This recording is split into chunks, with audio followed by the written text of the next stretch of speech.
This is a wedding up in Leeds a few years ago. A Sikh wedding, so it's completely different to a typical wedding that I would normally do before. I've done a few Sikh weddings, and there's so much going on, like completely game changer. And for documentary photography, it's priceless. I think anyone would tell you that's done a Sikh wedding, if you're a documentary wedding photographer, it's one of the best feelings ever, because there's so much going on. The colours, everything, it's just brilliant. So yeah, part of the Sikh wedding tradition, the groom does this part in the morning with his family, and then they help him. That's his mother there, helping him put on all of his, his accessories on his clothes. I'm not going to say what names are because I haven't got a clue. So I'm just going to say accessories. This is on a 35mm, so I'm very close. The main thing that caught my eye was the picture in the background. Very similar, the hat, the beard. And I was like, oh, that'd be really cool, to sort of get him in the same frame.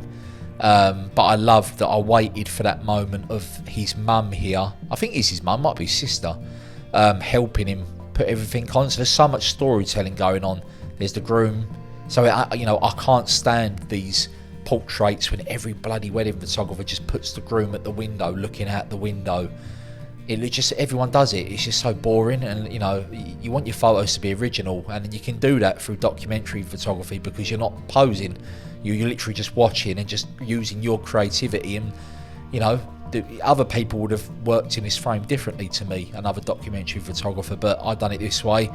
Again, number one thing always in my head is rule of thirds. So I could see that. I thought I placed the groom there, placed the photo in the left corner, and in the left bottom corner you've got the mum or the his sister helping put his clothes on, his accessories on. Sorry. Yeah, this is an easy one. The couple, we went out for a little, couple time photos in their little Italian car. I was standing at the front here with the groom. Knowing what I'm like, I was probably fussing over their dog because I absolutely love dogs.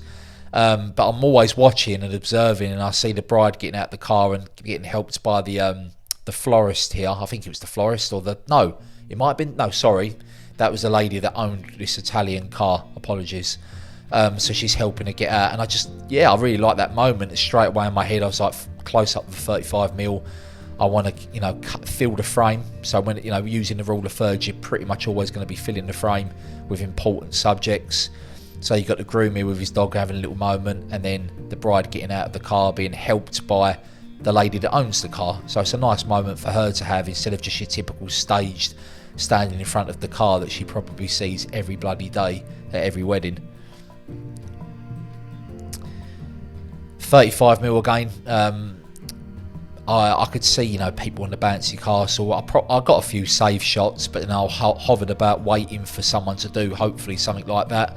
But in my mind, I didn't want to just zoom in, like we said earlier. I could have just zoomed in, stood where I am, or with an 85mm, or went in closer, right where these people are, with a 35mm, which I did do.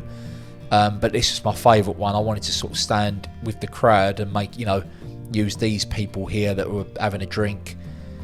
So your eye leads to them, and then we lead straight across to this man here, doing a somersault, which was quite nice. Again, instead of just getting your boring detail shots of the supplier that supplied the bouncy castle, it's more of an action shot, tells a story, different people, fill in the frame. That's what I love doing. It's one of my favourite photos from a few years ago. This won an award in This Is Reportage on a story award. So we'd come out the church, and the bride here was just literally mingling with all her friends. So where I'm standing is about 100 people behind me. And I just see these people at the back here walking along. They weren't part of the wedding, which is what I love more.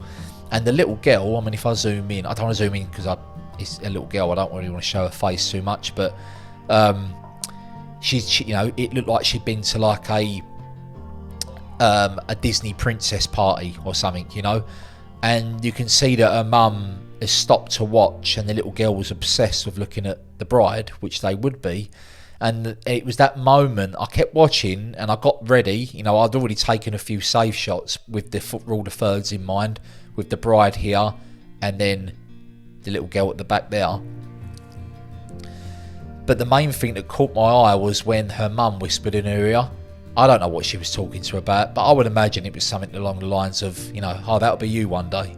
And I think moments like that are so important, much more than all the typical Pinterest, TikTok trend pose photos we're seeing all the time now on social media.